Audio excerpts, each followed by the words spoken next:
we are going to be doing our second read aloud for the week for Kindness Week. Now this week, like I said, we're going to be working our way through 3 books that are all written by the same author, Kathryn Otoshi. Yesterday, we were able to read our first book, which we learned about the word value.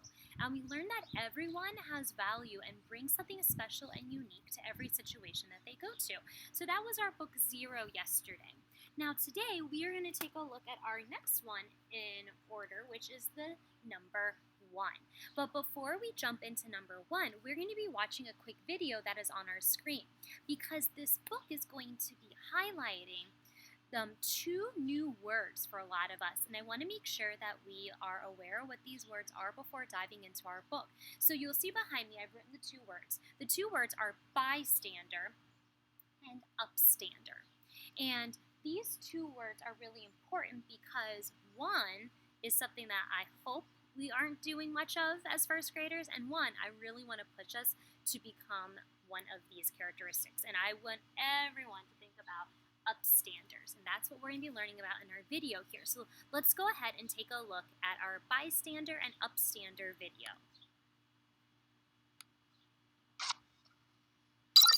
Hi there, my name is Zed the Squarehead, and I know that there's a champion in every kid. Big kids, small kids, 2-eyed, 3-eyed, 4-eyed kids, doesn't matter. There's definitely a champion in all kids, but sometimes we forget that.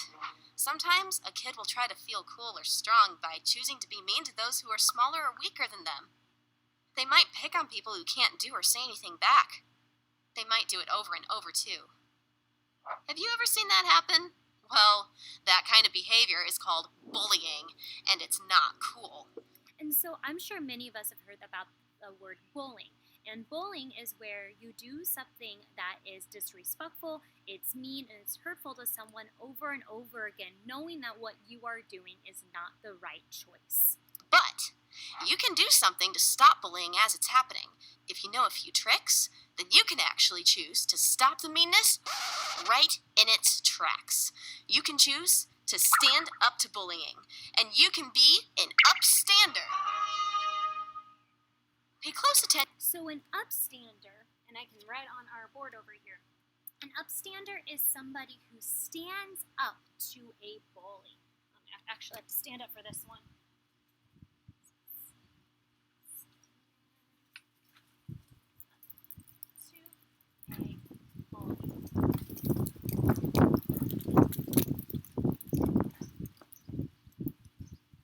All right, so we have an upstander, someone who is able to stand up to a Attention to this scene.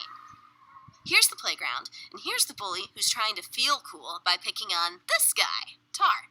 Now here's a bystander. A bystander is someone that sees bullying happen and doesn't know what to do. So a bystander, like I said here, I want you to be more of an upstander than a bystander. A bystander is someone who sees bullying happening or sees injustice or things that are not the right thing, and they just sit back and they don't do anything, even though they know what they're seeing is something that shouldn't be happening.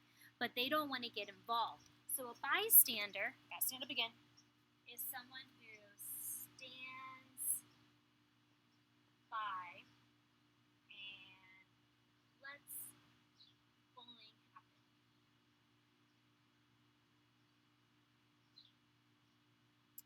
So we hope that we are not being bystanders when we see bullying happen. And back here, we have Ned. Ned's going to start off a bystander, but when the bullying starts, he does know what to do. He's going to choose to be an upstander. Ned's going to stand up to bullying. And when he does, he chooses from 4 upstanding options. 1, be a buddy. When Ned sees Tar getting bullied, he shows Tar that he has a friend. Bullies aren't used to their targets having a buddy. It could change everything. 2, interrupt. When the bullying starts, Ned finds a way to interrupt. Here, he interrupts by asking Tar to come and join him at the electroball hoop. When Ned interrupts, he gives Tar a reason to walk away from the problem. 3, speak out. This one takes tons of courage. Here, Ned faces the person who is bullying and says, "That's mean. Don't do that." By speaking out about what is happening, it shows that meanness is not welcome. It also gets other people to look, and they might join as upstanders too. 4. Tell someone. Whether it's during the bullying or after it, Ned's going to choose to tell an adult about it. This is not tattling, because he's not trying to get someone in trouble. He wants to keep someone safe. It takes courage and hard work to be an upstander. But by being an upstander, you'll be an awesome friend to someone when they need it most. And the letters in Ned's name can help. N! Never give up on helping your school to be safe. All right, and we're going to pause here so that way we can take a look at our Read Aloud book today. Now, in our book, we are going to be seeing some of the characters as bystanders, and some of our characters are upstanders. And we are going to be learning about how we can emulate, that means become somebody who is an upstander. So someone who does something when they see bullying happen or they see things happening that are not okay. And so here's our book 1 by Catherine Otoshi.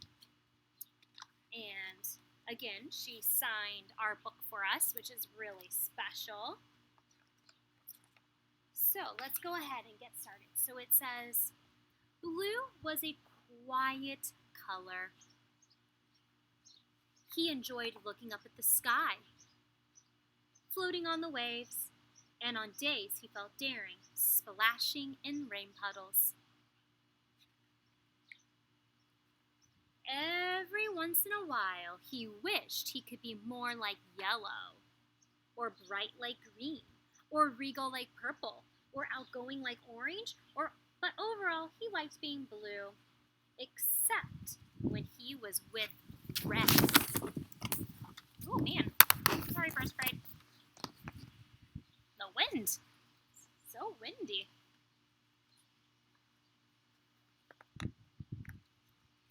Red was a hothead. He liked to pick on blue. Red is a great color, he'd say. Red is hot, blue is not. Then blue would feel bad about being blue. Sometimes yellow comforted blue. Blue is a very nice color, she'd say. But yellow never said that in front of red. She never said stop picking on blue. Green, purple, and orange thought blue was nice too, but they never told red to stop either.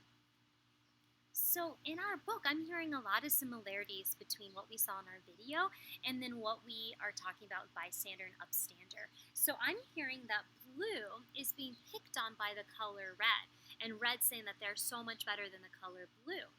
And all the different colors, yellow and green and purple and orange, they're all kind friends. They are all very nice to blue. But I think that they would be bystanders to what is going on. None of them are standing up and telling red that what red is doing is not okay.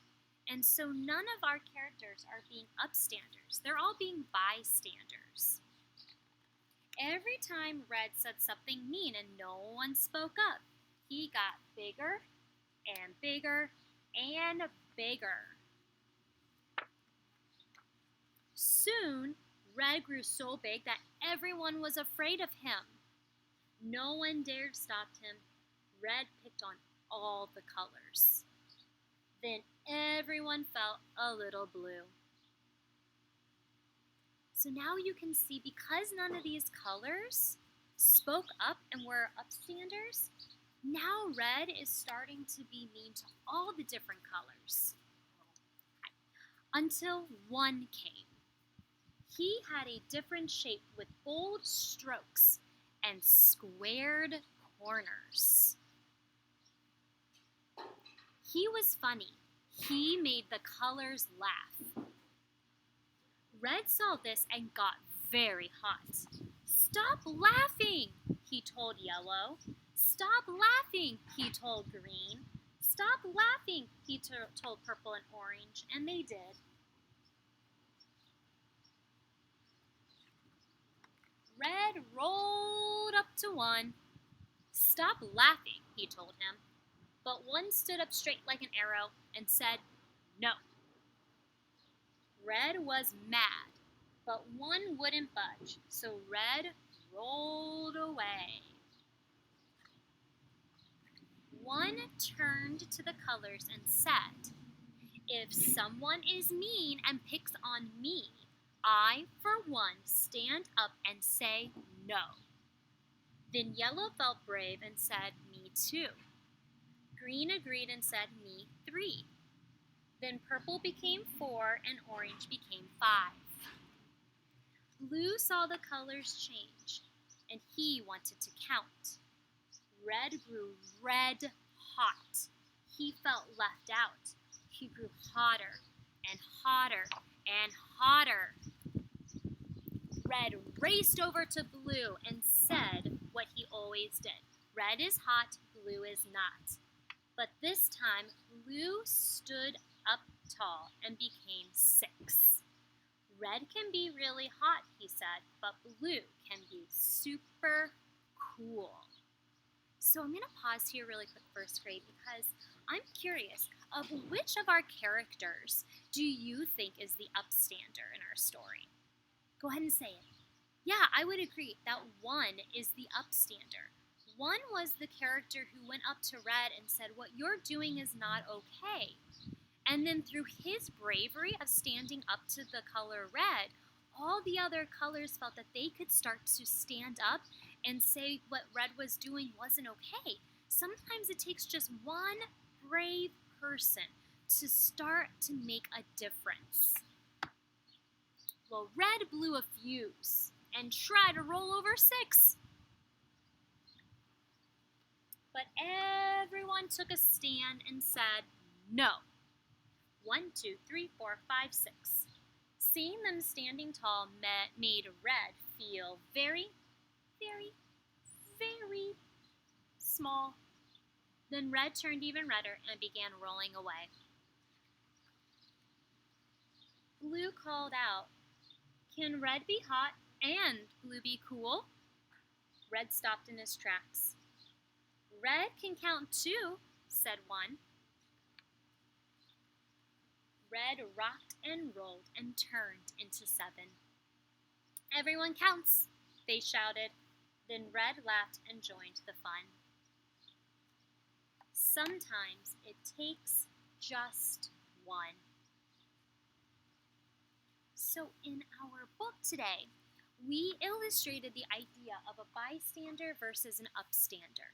And a bystander is someone who does not do anything when they see something wrong happening, where an upstander finds the courage to stand up and make a difference. So today I want to challenge you to think, how can you be an upstander in your life? What can you do that can help others when situations get tough? And why is it important to learn how to be an upstander? How can we apply this to our own lives, even outside of our own house or our school? How is it important to be an upstander in our society? So in your Seesaw account, you are going to be filling out this response sheet. So you're going to say, how is one an upstander? What did he do that helped the others? You're going to say, what did all the colors learn from the number 1? And we learned that when we see someone being unkind, it only takes one to stand up and make a difference. Write and draw how you could be like one and be an upstander. And you're going to write how you can be an upstander and then draw a picture to match, okay? So it's